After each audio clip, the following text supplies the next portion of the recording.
필리버스터는 국회에서 다수파의 독주를 막기 위해 무제한 토론 방식을 통해 합법적으로 법안 처리를 방해하는 행위를 뜻합니다. 우리나라뿐 아니라 미국과 영국, 프랑스 등 여러 나라에서 시행되는 제도입니다. 우리나라에서는 지난 1973년 국회의원의 발언 시간을 45분으로 제한하는 국회법 시행으로 사실상 폐기됐다가 지난 2012년 국회 선진화법을 계기로 부활했습니다. 재적의원 3분의 1 이상이 요구하면 토론 시작이 가능하고 시간 제한 없이 의원을 바꿔가면서 발언할 수 있습니다. 더 발언에 나설 의원이 없거나 회기가 끝나거나 또는 재적의원 5분의 3 이상이 토론 중단에 찬성해야 이 무제한 토론을 멈출 수가 있습니다.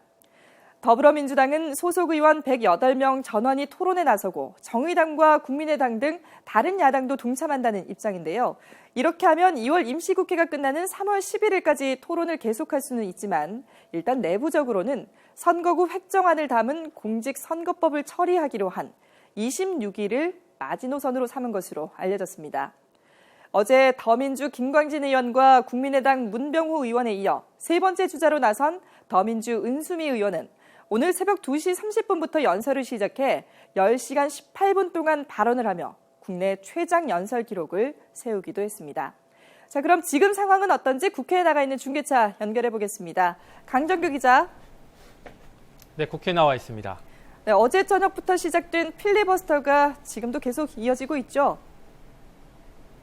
네, 그렇습니다. 지금은 네 번째 토론자인 정의당 박원석 의원의 발언이 이어지고 있습니다. 앞서 오늘 새벽 2시 반부터 주자로 나섰던 더민주 은수미 의원은 10시간 18분 만에 연단에서 내려와 최장 연설 기록을 세우기도 했습니다. 정의화 국회의장이 테러 방지법을 직권상정하자 이를 저지하기 위해 야권이 무제한 토론 필리버스터로 맞서는 상황입니다. 더민주는 소속 의원 108명 전원이 토론에 나설 예정이고 정의당과 국민의당 등 다른 야당도 동참한다는 방침입니다. 그러나 내부적으로는 선거구 획정안을 담은 공직선거법을 처리하기로 한 26일을 마지노선으로 삼은 걸로 알려졌습니다. 더민주 이종걸 원내대표는 오늘 아침 회의에서 이메일이나 문자 메시지 감청 등 인권 침해 요소만 제거되면 테러 방지법을 통과시킬 수 있다고 여지를 뒀는데요. 사실상 재협상을 통해 필리버스터를 중단할 수 있다는 입장이어서 여야의 물밑 접촉에 관심이 쏠리고 있습니다. 또 조금 전 더민주의 현역 공천 탈락 규모가 10명이라는 발표가 있었는데 무제한 토론의 변수가 될 수 있다는 전망도 나오고 있습니다. 네, 새누리당은 어떤 반응을 보이고 있습니까? 네, 새누리당은 북한이 핵도발에 이어 청와대를 타격할 수 있다는 위협을 하는 등 최근의 안보 상황을 부각시키며 야당을 압박하고 있습니다.